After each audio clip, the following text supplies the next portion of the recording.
Okay, welcome to a new movie review. And today I'm going to comment on a movie I saw a while back now.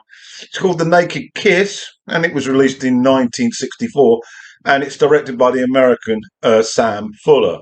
Uh, I've seen a few of Fuller's work, and he's highly regarded. And I was impressed with this film, and it is regarded as one of his best. The movie is in black and white, and let's just go through a little bit of the plot.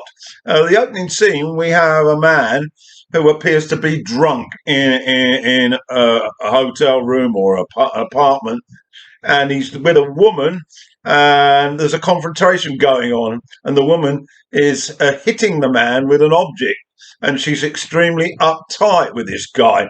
It appears that they've had sex, and that she has taken $75 from the man's wallet. She's clearly a hooker, and I suspect he's a pimp rather than an actual customer. And she attempts to clean up in the bathroom afterwards. That's the giveaway. If he was just a client, she would move on out.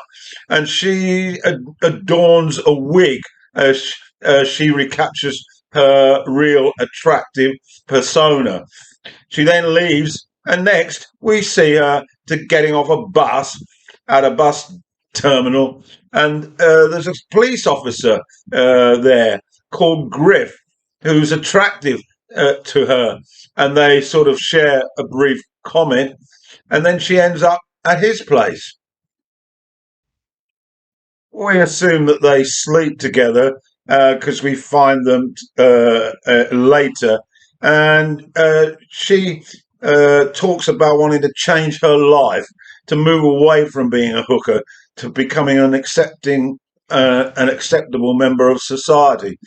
And the cop tells her she can stay, and he rents her the room. And this sets the scene between Griff and Kelly, the name of the girl.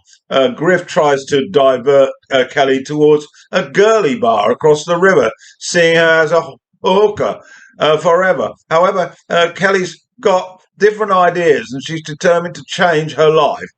And then she sees this ad about working in a residential physically handicapped home. Kelly's got an appealing, attractive personality. So even without qualifications, she gets the job and proves herself doing it. We see some very vivid scenes of the degree of handicap that these children are suffering from. And Kelly takes to it like a duck to water.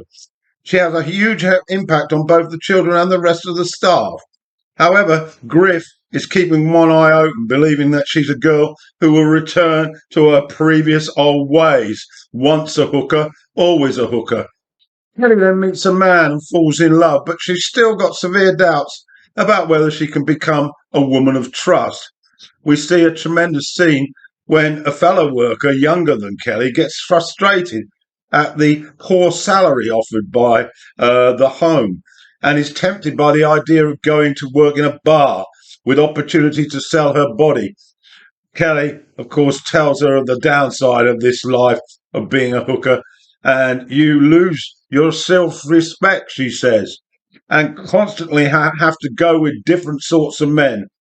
It's a blunt and risque, really, for the censors at that particular time in the early 60s, but very much a touch of reality for the customers who weren't used to this sort of kitchen sink drama. That's an English term, but I'm going to use it anyway.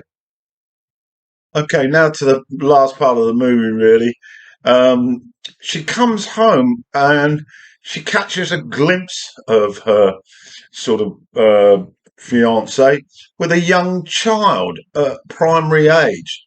And there appears, from what she spots, that there's some sort of abuse taking place. She gets really outraged because, of course, she, to an extent, has been a victim of sexual abuse. And she ends up beating the man to death. She's then arrested by Griff and puts forward a defence that he was a pervert and that her reaction was impulsive. It's a very intriguing sort of finale, really, and I consider it to be a pretty good film. I won't tell you what happens. Um, it's one of Fuller's classics, and the photography in black and white is extremely well developed. A good storyline, and very much a film with a message about being able to change your path of life if you're determined enough.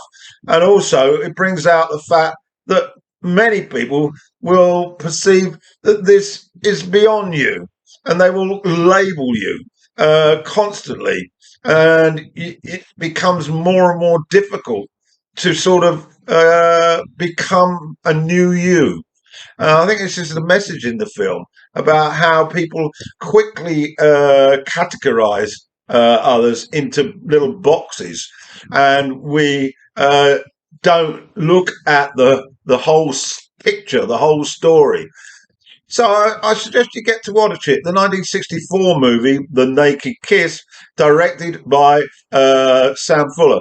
And of course, there will be a slide with the actors listed, so you can peruse that. The cast very much unfamiliar to me. That's why I haven't referred to them by name.